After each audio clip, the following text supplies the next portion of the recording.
Rare champions, epic champions, and legendary champions get all the attention in Raid Shadow Legends. The uncommon and common champions don't get any love at all. So in this video, I want to take a look at some of the uncommon champions that is worth taking to 60, the ones you can use to early game, the ones that will not even get past mid game. So I want to take a look at some of them that has helped my account from the beginning of the game when I started playing, that I have used personally, that is worth taking to 60 according to my opinion, and all the way to the ones that are totally trash that should not even be built at all. So we'll be looking at the champion index for this video throughout, and I'm not going to be showing my build because most of them are no longer on my account. So bear with me, this is a chill video, understand that and know that it's all personal opinion. Now this will benefit mostly newer players who are coming into the game. So if you're an older player watching this video, why? But hey, don't skip out yet, watch to the end so maybe you can find out what are the best uncommon champions that I used on my account. Maybe you can also chime in and add your own opinion to the list below in the comments. All right, that's the long intro. Let's get right into the video, starting with the banner lords. We're scrolling all the way to the bottom because that's where uncommon champions are, and they are best known because of the border, green border that is surrounding them when you have them in the game. Then uncommon champions also starts with a 2-star, while common champions start with a 1-star. So on the banner lords faction, the uncommon champions I can look at right now, none of them stand out to me in terms of where you can use them for. Of course, I'm not going to be going through each of them. I'm just looking for that one that is good, and so far in these banner lords I don't see any uncommon champions that is good. Yes, none that is worth building, not even to 50, none. So these are all trash. Now you might say commander and other ones, there are exceptions because those ones are used for a fusion. If you head over to the portal right there and check out fusions, you see that the Broadmoor fusion does use some uncommon champions. So no, we're not taking a look at uncommon champions used for fusion. They are easily obtainable and you can use them for these fusions at any time. So we are not even considering the fact that they are used for fusion. They are still trash. All right, let's head over back to the index, and for banner lords, nothing, we didn't find any worth mentioning. For high elves, that's where we'll find nothing worth mentioning either. The high elves uncommon champions though look a little bit better, and some might have skills that are worth using, but I don't want to go through each of them, and no, none of them help my account in the early game, mid game, or even now in the end game. So they are not worth building at all. I'm not even going to consider they don't even have common champions. Did you notice that? High elves don't have common champions because they are all rich and stuff, and they're high horses. So Sacred Order, do we have any uncommon champions that are worth taking to 60 or 50 in the early game, mid game, or late game? Yes. Yes, Sacred Order is where the best uncommon champions belong to, in my opinion. The first one I can see on this list is Outlaw Monk. On my endgame account, I still have an Outlaw Monk on level 50. I just have some kind of an attachment to this champion because of how he helped me in the early game. I started with Atel when I started playing this game first, and Atel does not have a poison. So when you go into the clan boss and they say the best way to do damage to the clan boss is poison, and you're coming in there with an Atel doing 3 hits, no poison, right? So he was the champion I had to build to go into the clan boss with my Atel too. That helped me get even up to brutal. Yes, I was still using this champion in brutal clan boss back in the day. Also with a champion that can extend, a rare champion that can extend the duration of debuffs on the clan boss. That's what I used. I think is Bulwark. Yes, I used him, Bulwark, and my Atel in the early game. So I have a personal gratitude to this dude for helping me back in those days. I don't know what is in his pocket that makes his bulge this much though. Oh, it's just his legs spread wide open. So maybe that's where he's hiding the poison. If you do not know what this champion does, he places poison, 5% poison, that is the bigger version of poison, not the small ones, on the target for 2 turns. He places 2 poisons, that is not just 1. He places 2 poisons, And yes, you can use duplicates of this champion to book him. If you have excess rare books, maybe you can also use them. But it's easily obtainable from the shop or from opening shards, mystery shards, that is. So he also has a chance of taking an extra turn, right? Yes, on the A1 has a 10% chance of granting an extra turn. This chance can be booked up to 25% when you use duplicate of him or use rare books. So he's an awesome champion, an awesome poisoner for the early game and maybe mid game, because I don't know about if Brutal or Nightmare qualifies as mid game, but I would not take this champion to 60, because immediately you get a Frozen Banshee, Occult Brawler, he will automatically get sit down, because uncommon champions are known to have a very low base stats. So you can see the defense right there is 694 HP, 12,000. These are very low base stats compared to epics, rares, which you will eventually get. So there's no reason to take an uncommon champion to 60 like this Outlaw Monk.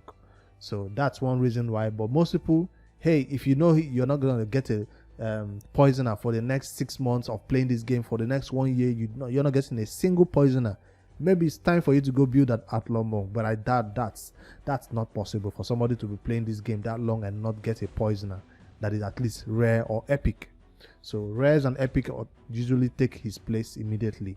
So he is level 50 for me. Yes, he's worth taking to level 50 and putting an ascension. Yes, you can give him ascensions, full ascensions. All right, because they are easily, the potions that is needed is small ones. It's not like you need those big potions or anything. That's Outlaw Monk from the Secret Order. The next one that I'll mention, I wanted to keep it for last, but hey, we are going one by one and we found him right there. Amiga. That's the next uncommon champion that I would say is the best one amongst all that I'm going to be naming. Yes, I did hype Outlaw Monk a lot because of how I used him in the early and towards the mid game. But what's his name? Amiga is one I used from the early game, mid game, and even right now in the late game. One of my teams that still has an Amiga is, I think, is Doom Tower, one of the Doom Tower stages that requires you to bring in champions that do turn meter reduction, right? Either you stun them, freeze them, provoke them, whatever. Just make sure they don't use their skills. Amiga comes in there in Relentless set. We will not be talking about how we built him. I have a separate video on how I built my Amiga. You can check that out on the channel. But an Amiga is best known for coming in there and reducing the turn meter of the target by a small amount, though. 30%. Decrease the turn meter by 30% if the attack is critical. So there's a condition. So 30% is not a small amount. There are champions who do turn meter reduction of 5%, 10%. He comes in there and hits a target and reduces their turn meter by 30%. That's a huge amount, because it's not 50% is half of their turn meter. 30% is also a reasonable amount. So if he takes numerous turns, he will be able to reduce the turn meter even more. This is best used in Spider. That's why I use this champion the most. In early game Spider, mid game Spider, even up to Spider 20, he was my turn meter reduction champion for the main Spider boss. That's who you hit, not the Spiderlings. So there are players in the game who build 1 Amiga, 2 Amigas, or even 3 Amigas. I've seen a player build 3 just because they had no other ways of reducing turn meters. But hey, the other Amigas don't need to be at level 60. Maybe just one is 60 and the others can be 50-50. Maybe later you use them as food. But it works perfectly in turn meter reduction. That's not all it brings to the team, though. You need critical rate on this champion at 100% for that turn meter to be reduced, though. You also need accuracy on this champion. You also need defense on this champion. Amiga needs a lot of things, but for the early game, focus on getting accuracy on him and his crit rate as high as possible to 90 or 100%. So this is what needs defense. His main damage skill. The A1 doesn't do much damage. Maybe sometimes if you build him, it will, because it crits. But the A2 is what people, are crazy about. Personally, I used him only for the A1. I never had an Amiga that does crazy amount of damage. Sometimes I see people build the Amiga so high, crit rate, crit damage, and defense.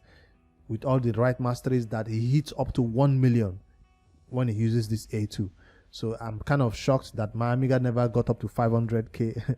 Well, maybe I did get up to 400, maybe one time like that.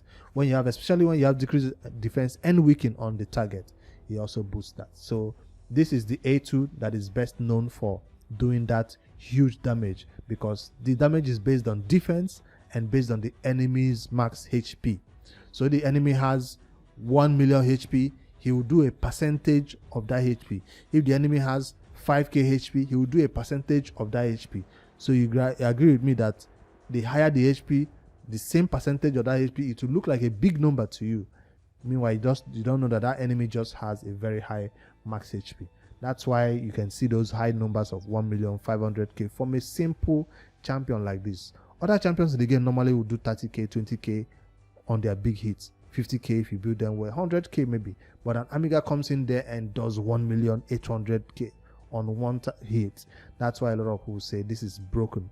And it's nice for Wraith to still leave this champion in the game, because when you see a champion that can do this much to bosses and to tag enemies, you expect them to nerf it a little bit and reduce his damage, but it didn't happen. All over the years, Amiga has remained the same, and yes, he deserves all the praise he's currently getting. So he also has a block revive on this skill. That's another reason why a lot of people use him.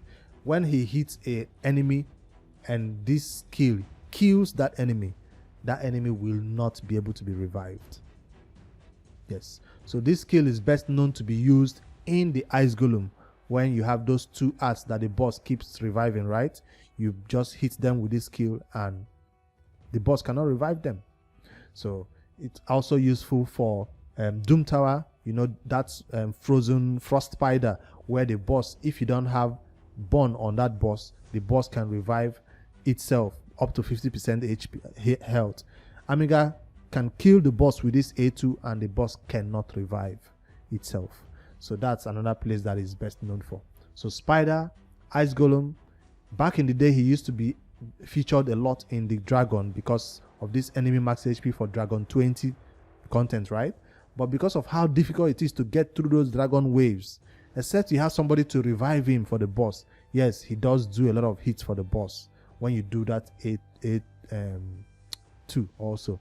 The boss's turn meter for the Dragon cannot be reduced, so that's something you should take note of. But I don't see a lot of Amigas being built for Dragon 1 to 20 content anymore.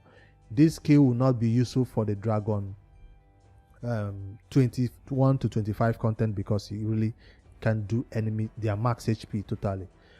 Fire Knight is also another place where you find Amigas being used a lot because of this skill. Once the Fire Knight's shield is down, you need to keep hitting him so he doesn't take, another turn and put up the shield again. So that's where Amiga comes in, especially for those who don't have an Outlaw or a Cold Heart. He comes in there as a champion who makes sure that his Fire Knight boss does not keep putting up the shield again by having his turn meter full. So if you need to use 2 Amigas for that, maybe do it. Alright, I finished hyping Amiga. Now you know where all the places I used them in the early game, and currently in the places where I'm currently using them in the end game. Example, the Doom Tower block revive mechanic. Alright, let's head over to the next one. I don't know if we'll find another uncommon champion that is worth hyping as much as Amiga and Outlaw Monk, but I am looking to be surprised. But right now I feel like I should have started from the bottom of the of this page and went up. Alright, I think we'll find some more. The next one I can think of how right here that it's maybe worth taking to 50 or 60 is Shield Guard. Shield Guard. Now personally, I never built this champion, so I will not be hyping him high as much as I did for Amiga, but I'll tell you, this is not a champion to joke with, especially in end game gear. So yes, most people will come into the game and hear that Shield Guard is worth using, just like Amiga is worth using. But I'll tell you right now, Shield Guard is not worth using for the early game, because you don't have that gear to make him do a lot of damage. Now for an Amiga that I give as an example, even if you use him only for accuracy and turn meter reduction, crit rate, right? You don't need to stack defense, you don't need to stack a lot of crit damage on him on the early game. You just want him to do one thing, turn meter reduction. But for Shield Guard, it seems like people use him as a campaign farmer because he has an AoE on the A2. Yes, attacks all enemies, fills this champion turn meter by 20% on each critical hit. So when he hits 5 enemies, he feels that his turn meter by 20%, he gets to go again and again and again until they die, basically. So as long as he crits on those enemies, his turn meter gets full and it goes again. So this champion keeps just getting numerous turns, especially when it's multiple enemies that is hitting. So his turn meter gets to 100%, it takes another turn. But I think there are some times when the enemies don't die and you go again and their turn meter now goes ahead of yours, then might take a turn. So he's best known for that, critting and going again. But remember, when you're going again, you're not just reducing the turn meter, you're not putting them to sleep. All what you're doing is trying to kill them. And that's why it's not possible. That's why I say it's not recommended to have this champion built at 60 for the early game, because by then you don't have that gear that is supposed to kill them. Even when you go the second turn, they're still alive and you're like, whoa. So he's supposed to go the first turn and kill them. He's not supposed to go another turn again. Maybe if one survived, then it's fine. So that's what this champion is best known for, that A2 skill. Let me see this passive. Removes 1 debuff from this champion each turn. That's not very useful. So as a campaign farmer, this is what is used for. So I would not recommend you take this champion to 60, especially when you have a Kale or Atel or Galek doing campaign farming for you. So 16 seconds, 20 seconds, 25 seconds. You don't need a champion like this to come in there and still do the same thing, because I'll tell you right now, he still do it for you at 15 seconds, 25 seconds or whatever, depending on your gear. So early game lifesteal gear cannot do 20 seconds campaign farming. I need to stress this because a lot of people think Shield Guard is good for the early game, but I'll tell you right now, it's for end game. Right now I have savage gear that can ignore defense when you're hitting, not lifesteal. That's what people bring into the campaign for. All right, I finished taking him up and bringing him right down. I didn't see what his A1 does though. This does decrease speed, which is not that useful, I guess.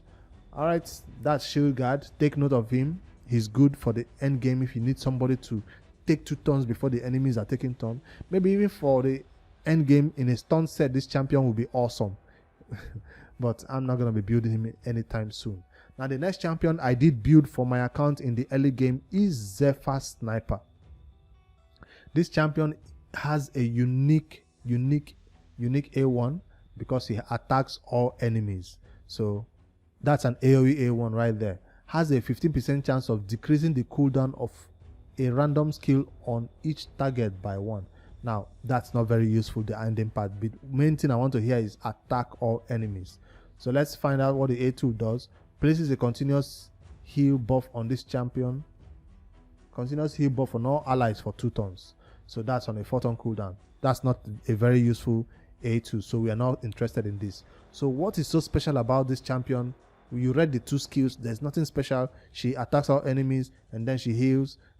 It's nothing special, right?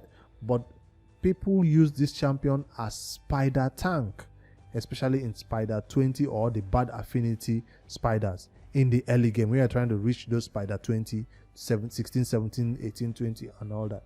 So whenever she gets hits, right, of course she'll take damage. But if you have this champion in lifesteal or in counter attack accessories, because right now there are a lot of accessories that can do counter attack, one spiderling hits her, she hits all the spiderling. The next spiderling hits her, she hits all the spiderlings. So counter attack artifacts, resilience, right? I think it's resilience, is the one that is awesome for her. If you have that, put it on her. But you need something to be healing from her skills. That is, people want to use her in lifesteal. So lifesteal and something to do with counter attack and in terms of the accessories is awesome. I forget what I did build her for counter attack for. The masteries will be counter attack, the accessories will be counter attack, but the artifact will be lifesteal for her to heal back from the damage she's dealing. Stun set will also be awesome for her because with those counter attack accessories and a stun set, whenever she gets hit, she has a chance to stun. Whenever she gets hit, she has a chance to stun. So that's one thing that I used her as a spider tank. She was targeted and she kept retaliating back. So that's the early game. Right now, I wouldn't recommend anybody in Raid Shadow Legends to take this champion to 50. Fine, back in the days, we used to struggle a lot to beat those Dragon 16, 17, 18 stages. But right now, I tell you, if you're patient enough, there are champions who can do it for you better than Zephyr Sniper. I just wanted to mention that she was somebody I used back in those days. There are better champions now than Zephyr Sniper or Shield Guard. Alright, those are the two uncommons that I wanted to mention from the Barbarians. Ogrin tribes, let's pick up the pace. The time is getting a little bit too high right there.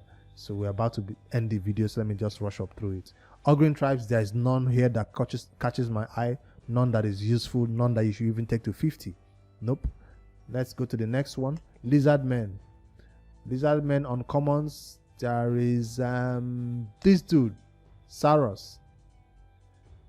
Now he's also hyped a lot as somebody who, once you get him, you should put lifesteal on him, take him to the campaign, and he can do campaign farming for you.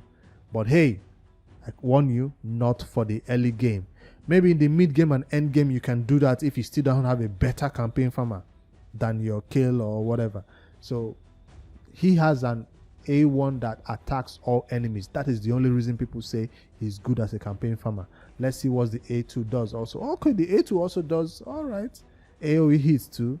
I guess this will even hit harder than the A1, of course. So attacks all enemies 2 times, has a 10% chance of placing heal reduction. That's either here or there. So, but his main thing is AoE on the A1, AoE on the A2. Also, this champion will be built in, you know, maybe masteries that ignore the enemy's defense, which is what do you call that mastery again? Hem Smasher, because that's what makes them do a lot more damage. Only for campaign farming, I repeat, only for campaign farming if you still don't have a better campaign farmer in mid to end game. But hey, if you have your ATL doing it for the early game, don't build this champion to replace your ATL or your Kale or whoever you started the game with. So for the end game, when you have good gear to bring out those stats that can make him nuke an entire wave, that's when you want to build this champion. Crit rate, crit damage, a lot of attack, and some speed, so he can maybe go 2 times before the enemies take a turn. So yes, he's hyped up a lot, but I'll tell you, it's not for early game content, it's for end game or mid game. Now the Skinner, I remember using this champion to steal the buffs for those early stages of, what do you call it, the potion keeps, right? Removes 2 random buffs from the target. Yes, I did take this champion to level 40 and I brought him to the potion keeps. You know, when the magic potion just puts that big shield on itself and you're sitting there just hitting it, this champion on a 3-turn cooldown can remove the buff entirely. Now there are other champions in the game who can also do the same, even rare champions. But if you're struggling with that magic key for some reason and you can't really get to higher stages because the boss shield just is too big for you to beat, you might take him to 50. When you're done with all that farming, then maybe use him as food. Alright, because that's all I needed him for. All I needed him is to remove the shield just once, and then I can kill the boss. Because I don't want him staying there, delaying, and then the shield comes back again. He won't stay alive long enough for that to happen. So I only put him in the stage fast enough to just remove the shield once, and then my other allies can do the rest of the damage. So he's not a champion I would recommend taking to 50 at all. I just specially told you where I used him back in those days. Alright, Skinworkers. No rares catches my eye right here. No rares catches my eye. Decrease accuracy, increase speed, no. Decrease speed 4 times, decrease turn meter by 50% if the attack is critical. Turn meter reduction may be useful, but no, it's not. I didn't use him in the early game, mid game, or end game, so it's trash in the general sense of the word. Alright, for the Orcs faction, is there any uncommons that are currently catching my eye? No, none that I can think of right now. This champion though does have, what does this have? Provoke and stun. So I see him in faction wars sometimes doing some stuff to my enemy. I'm like, who is this dude? Yeah, he does have some stuff, but I wouldn't recommend you build him for any of your teams at all. Alright, the next faction is Demon Spawn. Now the Demon Spawn faction, let's see any ones that are worth keeping. No, this one is best known as food because we farm a lot of him in Brutal 12.3, but no, he's still not good enough to be built or used for any content in the game, except you're doing a challenge that requires you to build rares only. So that's Demon Spawn. For Undead Hordes, uncommon champions from Undead Hordes, none catches my eye except this champion who is used for a fusion, I guess. One of those fusions she's used. But none of them are useful to be built for any content in general. For Dark Elves, I'm rushing through it so we don't spend too much time again. Uncommon for Dark Elves, at the beginning of the game, you are given a sniper. And a lot of people like how much damage she does. They like how she's animated. And they eventually take her to 30, 40, or even 50. But I tell you, this champion is trash. I wouldn't recommend you even take her to 40.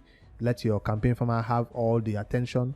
Let once she get to 2-star, she becomes 3-star, or even 4-star, she becomes food for your campaign farmer. Not taking her to 50 because you just like the way she hits in arena or something. All right, she's trash. They're all trash. For Dark Elves uncommons. Now the next one, Knight Reverence. The uncommons right here are all trash. Even Ad Monitor, yes, you see him in the campaign doing a lot of shielding. You hit him, he hits, you puts a shield. You think, ooh, I want this champion. You don't. His stats are low. His HP is quite high compared to other uncommons that I've seen so far. His defense is also not that impressive, but that shield is from his HP. I guess that's why the shield is so thick. But no, he's not a champion you want to take to 50 at all. There are better champions you will get. All right, the next one is the Dwarfs. The Dwarfs, I don't see anyone that is worth keeping. No. They're all trash. No Dwarf right here is worth using even or taking to 50. Now, Shadow King, I'll not lie to you, they are all new to me. So I don't know much about Shadow King on common, but luckily there are only 2 of them. So we can see Infiltrator, who has attack one enemy trash, attack one enemy 2 times trash, has 50% chance of placing 2.5, the smaller poison. So that's a low chance and a lower poison. It's not that good. Conscripts, that's on the A1, attack one enemy. So no new uncommons that I have not known about right now. All right, that has been my review of all the uncommon champions in Raid Shadow Legends. I did pay attention to one particular faction or 2, and the rest we are totally trash. And hopefully this video helps newer players figure out which uncommons they should keep, which ones they should not keep. Even the ones you need for the fusion, you don't necessarily need to keep them, except you want to start doing the fusion and then you start summoning mystery shards and getting them. So get your uncommons built up if it's an Amiga for early game, late game, or if you're still in the mid game, he will be very, very useful in that spider boss. So I hope you guys find this video useful. If you did, drop a comment below. If I missed out on any uncommons that you used in your early game, mid game, or you still use right now that I totally misrepresented or did not hype enough, let me know in the comments. I like to always learn from you guys also, because my knowledge is limited when it comes to Raid Shadow Legends, despite the fact that I've been playing it for over 2 years. So don't forget to hit this like button on this video so other newer players can also find this video and watch it, and maybe not go and take one bad uncommon to level 50 or 60. Save somebody's life if you hit that like button right now. You guys also subscribe to the YouTube channel. I'll see you guys in the next one. Later, guys.